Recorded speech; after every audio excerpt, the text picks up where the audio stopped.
The last stand in a quiet middle-class neighborhood in the heart of America. 16-year-old Jamal Carter was used to the stares and whispers. As a black teenager in a predominantly white town, he often felt like an outsider. But he held his head high, knowing that no matter what, he had the support of his family, especially his father. Jamal's dad, Derek Carter, was a quiet man. A former military officer, Derek had risen through the ranks to become a respected civil rights lawyer in their city. While Jamal admired his father's accomplishments, he never liked the attention it drew. His father's name carried weight, and some people respected it, while others feared it. Still, Jamal never liked to lean on his father's reputation to avoid trouble. He always believed in standing up for himself. One Friday afternoon, as Jamal was walking home from school, he found himself confronted by a group of 3 local bullies. The boys, known for their racist attitudes and history of picking on anyone who didn't fit their idea of normal, had made Jamal their latest target. "Hey, Carter, you think you're better than us?" The leader, Tyler, sneered. His 2 friends, Matt and Jake, snickered behind him. Jamal kept walking, trying his best to ignore them.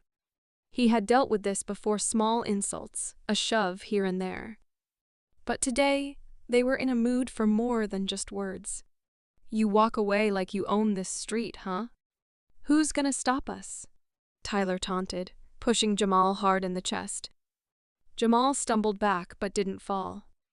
He stood up straight again, looking them in the eyes. "I'm not afraid of you," he said calmly, though his heart raced in his chest. "Oh, we've got a tough guy here," Jake said, a smirk spreading across his face.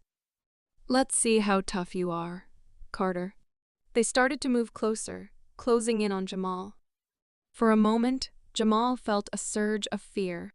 He didn't want to fight, didn't want to escalate things, but it seemed like they were forcing his hand. Just then, Jamal heard a familiar voice, one that sent a cold chill down the bullies' spines. "Is there a problem here, boys?" The gang froze, and Jamal's heart skipped a beat.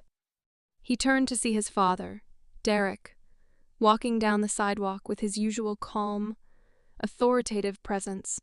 His dark suit and tie gave him a distinguished air, but it wasn't his attire that made the bullies uneasy. It was the power behind his every step, the way people respected him, the way he commanded attention without saying a word. "Mr. Carter," Tyler stammered, his bravado instantly evaporating. Derek's eyes were steely, his posture unwavering. He glanced at Jamal, who gave him a subtle nod, one that said, "I'm okay, Dad. Let's not make this worse. Don't you think you've gone too far, boys?" Derek's voice was smooth but heavy with authority. "Because I don't think you fully understand who you're dealing with." Tyler opened his mouth to argue, but quickly shut it when he realized that Derek wasn't going to back down. "Look," Matt said, shifting uncomfortably. "We were just messing around, Mr. Carter. It's no big deal."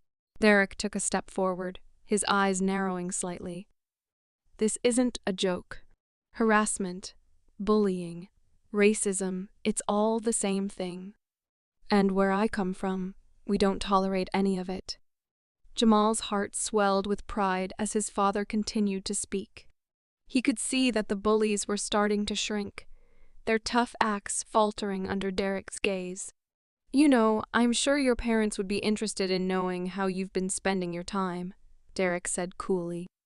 "Or maybe your school principal would like to hear about this little game you're playing." Tyler glanced nervously at his friends, then back at Derek, who was standing tall and unwavering. Okay. "We're leaving," Tyler muttered. He backed away slowly, his friends following suit. "This isn't over, Carter. Just remember that." But the trio was already turning and walking off, casting one last nervous look over their shoulders. The moment they were out of sight, Jamal let out a breath he didn't realize he'd been holding. "Thanks, Dad," Jamal said quietly. Derek looked down at him and smiled, his eyes softening. "You don't have to thank me, son.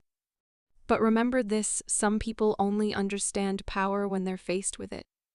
And it's not always about fighting back physically. Sometimes it's about knowing when to stand your ground and knowing who you are. The town never saw those bullies the same way again. Word spread quickly about what had happened on that street.